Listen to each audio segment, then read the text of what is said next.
ఇప్పుడు చిరంజీవి గారితో మీరు అసలు ఏ కైండ్ ఆఫ్ సినిమా చేద్దాం అనుకున్నారు? ఏ సినిమా చేయాల్సి వచ్చింది?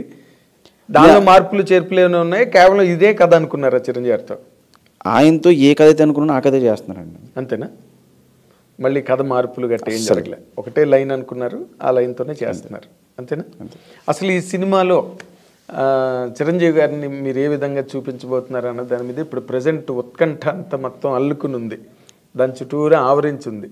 మీరు ఏ రకంగా ప్రజెంట్ చేస్తున్నారండి అని అడిగితే ఆ ప్రశ్నకి మీ సమాధానం ఏంటి? ఫ్యాన్స్ అందరూ హ్యాపీగా ఫీల్ అయ్యేలా ఆయన ప్రజెంట్ చేస్తాను సార్. అంతే ఆన్సర్. అంతేనా? అంతే. అంటే ఫ్యాన్స్ అందరూ హ్యాపీగా ఫీల్ అవుతారు. ఫ్యాంటసీ అనగానే ఇప్పుడు చిరంజీవి గారితో ఎటువంటి ఫ్యాంటసీ? ఒకటి ఆల్రెడీ ఆయన చేసిన ఫ్యాంటసీ ఒకటి ఉంది, జగదేక వీరుడు సుందరి.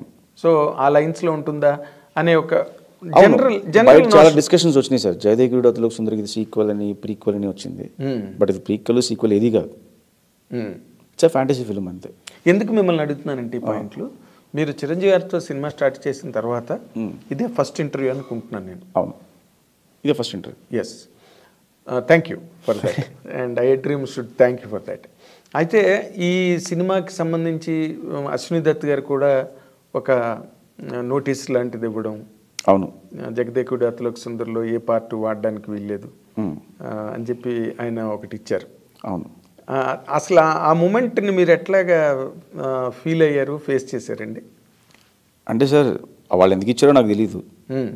బయట ఏమైందంటే ఇప్పుడు చిరంజీవి గారితో ఫ్యాంటసీ సినిమా అనగానే అందరూ జగదేక వీరుడు సుందరి కనెక్ట్ చేస్తారు.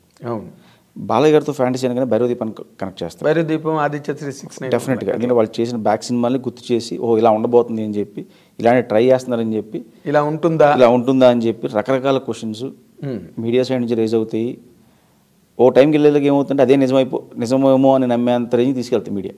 అవును, అలా జరిగింది తప్పితే దీనికి ఒక పేరు కూడా పెట్టారు, ముల్లోకి వీరుడు. ముల్లోకి వీరుడు ఒక టైటిల్ కూడా పెట్టి అది కూడా రన్ చేశారు కొన్ని రోజులు. ఓకే. వెబ్సైట్స్ క్యారీ చేసినాయి, న్యూస్ ఛానల్స్లో వచ్చినాయి, ఆర్టికల్స్ వచ్చాయి. నాకు కూడా తెలియదు టైటిల్ అప్పుడు. మీరు కూడా అనుకోలేదు? ఇంకా లేదు. సో అలాగా తప్పితే కదా. ముల్లోకి వీరుడు అని అనౌన్స్ అయినప్పుడు మీకు ఎలాగ అనిపించింది? నవ్వుకున్నాను సార్, బాగుంది, ఐడియా ఏదో బాగుంది. అంటే జగదేక వీరుడికి ప్యారలల్గా ముల్లోకి వీరుడు కథ రాశారు. ముల్లోకాలు తిరుగుతాడు, 12 మంది హీరోయిన్లు ఉంటారు. అబ్బో, రాశారు. కథ కూడా రాశారు. ఓ, అసలు మీ కథ కూడా సపోర్ట్ ఇచ్చారు. బట్ బాగుంటాయి సార్ అలాంటి. అదే అంటున్నా, మీరు వాడుకోలేదు మరి వాళ్ళు ఇచ్చిన కథని, మీ సొంత కథతో చేస్తున్నారు, అంతేనా? అంతే. ఇప్పుడు నార్మల్గా ఎవరికైనా ఒక యంగ్ డైరెక్టరు మీలాంటి వాళ్ళు అంత మేజర్ మెగాస్టార్తో సినిమా చేసేటప్పుడు 100% అసలు ఇతను ఎలా చేస్తాడు ఈ ప్రాజెక్టు, అతనితో ఆయన మీద హై ఎక్స్పెక్టేషన్స్ ఉంటాయి. పైగా ఆయనకున్న రీచ్ వల్ల ఎక్కువ డౌట్లు వస్తాయి జనరల్గా, ఇతను ఎలా చేస్తాడు. ఎక్స్పెక్టేషన్స్ అన్నా కానీ రెస్పాన్సిబిలిటీ ఎక్కువ ఉంటుంది సార్.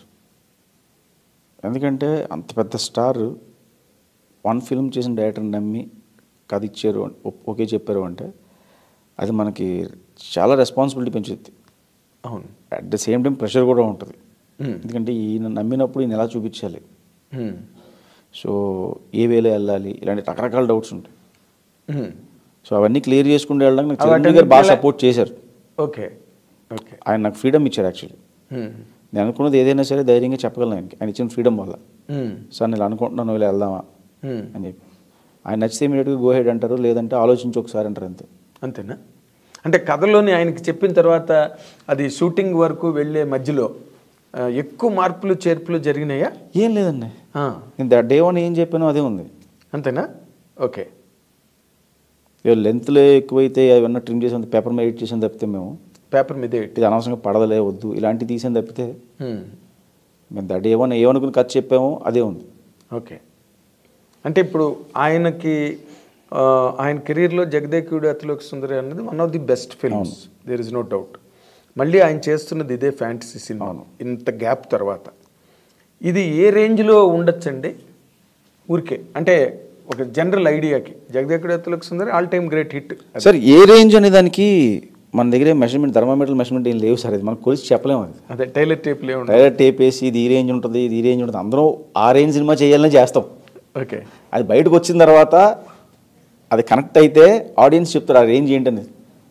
అంతే తప్పితే నేను ఈ రేంజ్ సినిమా చేస్తాను అంటే తక్కువైతే చేయవా ఎక్కువైతే చేయవా ఒప్పుకోవా అంతే కదా సార్. ఇప్పుడు 100కి చేస్తానంటాను, 110 అయితే చేయవా నువ్వు, 1000 అయితే చేయవా, ఇంతే చేస్తావా లేదా తక్కువ చేస్తావా అన్నది ఉంటుంది. ఉండదు. మనం నమ్మి తీసిన ప్రోడక్ట్ బయటికి వెళ్ళిన తర్వాత ఆడియన్స్ ఇచ్చేదే రేంజ్. ఆఫ్ కోర్స్ సో డెఫినెట్గా ఒక రేంజ్ సినిమాని నమ్మే స్టార్ట్ చేస్తాం, కరెక్ట్, నమ్మే తీస్తాం. కరెక్ట్. బయటికి వెళ్ళిన తర్వాత చెప్పాలి ఆడియన్స్ అది. అంటే ఇందులో ఒక పాయింట్ ఉంది. మీరు అనుకున్న కథ ఓవరాల్గా కనుక చూస్తే ఇప్పుడు బింబిసార తర్వాత వశిష్ఠ కదా, బింబిసార ముందు కాదుగా, బింబిసార తర్వాత వశిష్ఠ కాబట్టి అసలు తను ఎట్లాగా ఇప్పుడు మీ మీద మీకు కూడా ఒక నమ్మకం డెవలప్ అవుతుందిగా. డెఫినెట్గా నమ్మకం ఉంటుంది. ఎస్, నేను 100% కొడతాను ఈ సినిమాతో, చిరంజీవి గారి సినిమా అనే ఒక నమ్మకం అయితే ఉంటుందిగా. ఉంటుంది 100%. ఆ నమ్మకం పరంగా నేను అడుగుతున్నా, అసలు ఈ సినిమా అనేది ఎంత వైడర్ స్పాన్ని క్యాచ్ చేస్తుంది, కవర్ చేస్తుంది? సార్ నేను ఇమాజిన్ చేసుకుంది ఇది ఆయన కెరియర్లో టాప్ 10 ఫిల్మ్స్ ఉంటే ఫస్ట్ 3లో ఉండాలనుకుంటున్నాను సార్ నేను. ఓకే. ఇప్పటికి జదిగుడు అతను ఎలా చెప్పుకుంటామో ఈ సినిమా తర్వాత ఈ సినిమా కూడా చెప్పుకోవాలి. అలా చెప్పుకుంటారా, చెప్పుకోవాలా? చెప్పుకోవాలి, చెప్పుకుంటారు కూడా. అది అనేది ఇప్పుడు చెప్పుకోవాలకి చెప్పుకుంటారికి, చెప్పుకోవాలి చెప్పుకుంటారు కూడా. రైట్. అది this is a correct statement. ఎందుకంటే ఇప్పుడు మీ కథ నమ్మి ఒక చిరంజీవి గారు లాంటి అతిపెద్ద స్టార్, చాలా పెద్ద క్యాన్వాస్ చేసే సినిమా సార్. అవునా?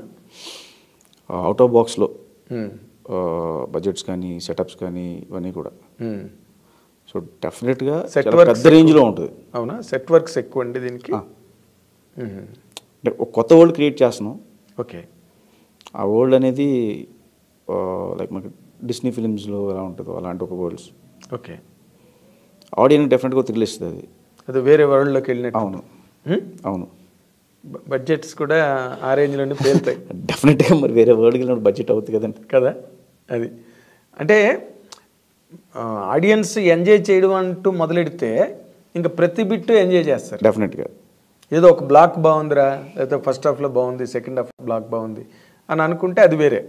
బట్ ఎవ్రీ బిట్ ఎప్పుడైతే ఎంజాయబుల్గా ఉంటుందో టేక్ ఆఫ్ దగ్గర నుంచి, కథపరంగా చెప్పాలి అంటే, కథపరంగా మాట్లాడుకోవాలంటే మీ కథను మీరు ఏం చెప్తారు సార్ ఆ కథ గురించి? అంటే నాకు అర్థం కాలేదు మీరు అడిగిన క్వశ్చన్. ఇప్పుడు కథ గురించి చెప్పాలి అని అంటే ఈ కథలో ఒక ఎంటర్టైన్మెంట్ కానీ, లేకపోతే థ్రిల్లింగ్ ఎక్స్పీరియన్సెస్ కానీ, లేకపోతే ఒక ఇమోషనల్ బెంట్ కానీ దాంట్లో ఇవన్నీ ఉంటాయా, లేకపోతే కంప్లీట్గా ఒక ఎంటర్టైన్మెంట్ లాగే వెళ్ళిపోతుందా? It's emotional film sir. ఒక చిన్న ఎంటర్టైన్మెంట్తో స్టార్ట్ అయ్యి ఒక ఎమోషనల్గా ఒక ఫ్యాంటసీ వరల్డ్లోకి ఎంటర్ అవుతాం.